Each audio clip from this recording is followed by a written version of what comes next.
I want to talk to you about something that I believe is the most underrated superpower today: attention. When I look back at my career journey, one thing stands out that I think really made a big difference. I didn't have social media accounts, specifically Instagram or TikTok, until 2020. And it's not just about not having the apps on my phone, it was about not having the accounts at all. This allowed me to do something that feels almost impossible for a lot of people today. I could focus. I could study for 3 to 4 hours almost daily while I was in tech support in 2018 and later while I was transitioning from cloud engineer to DevOps engineer in 2019. This level of focus changed everything for me.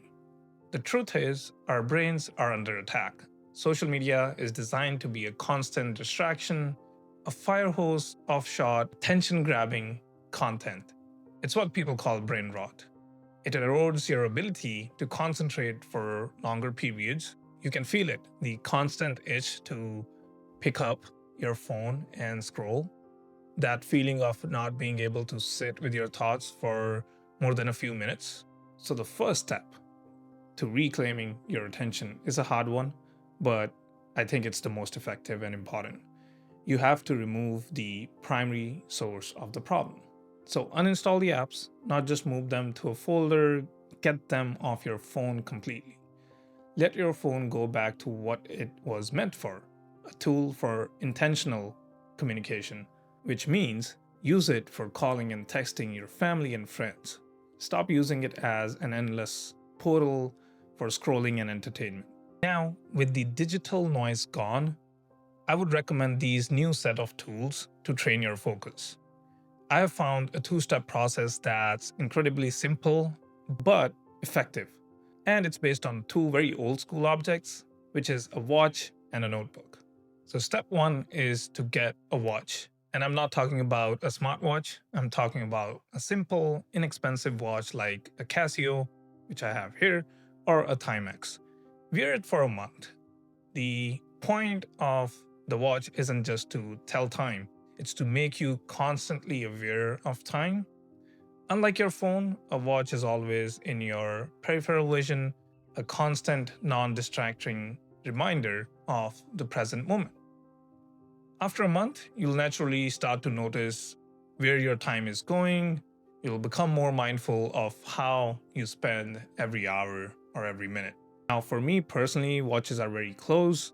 Again, I can make a whole dedicated video about this. But for me, the journey started when my dad bought me this Casio almost 12 plus years ago, and I haven't changed the batteries on this. So, watches in general are very fascinating to me. The current rotation, as you can see, is either this Casio or this Swatch that I got after I recently moved to the US.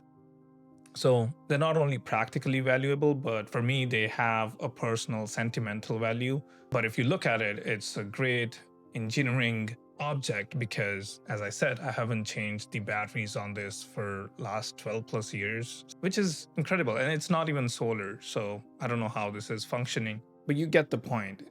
Get a simple watch, try it for a month, and you'll see what I mean. And step two is to get a notebook. After you have spent a month with the watch, the second step is to get a basic notebook. I have few leather journals, as you can see here, that I've been using for a couple of years now. But a simple notebook works. Use this notebook to plan your day. At first, it might feel overwhelming, but it quickly becomes a powerful habit. This practice forces you to be realistic about what you can actually accomplish. It teaches you to give yourself a little extra time for each task. The notebook also becomes a place to dump distracting thoughts. Write down anything that pops into your head that might take you off your track and come back to it later. For me, I not only use it to journal, but also I start my day with these. So I sit down, plan out my day, how I'm going to spend it. And then at the end of the day, I go through all the tasks and things I was able to accomplish, but also my yearly, quarterly kind of like planning what where my career is going is also all on this. And just personal journals like how I'm feeling, whether if I had like a good season or a good game at volleyball, things like that. Get my mind clear. I also take few when I travel. So this is the current one that I use for travel. It's a Twilio notebook, very handy, very lightweight, a bit smaller than the other ones. And I recently got my hands on this Docker one. So this will be the one that I'll be carrying. This can go also into your pocket as soon as this one is finished, which is almost there. But yeah, get yourself a notebook and a pen and clear your mind. Write those thoughts down will actually help you, and then you can just focus on one of the tasks that you have on your to-do list.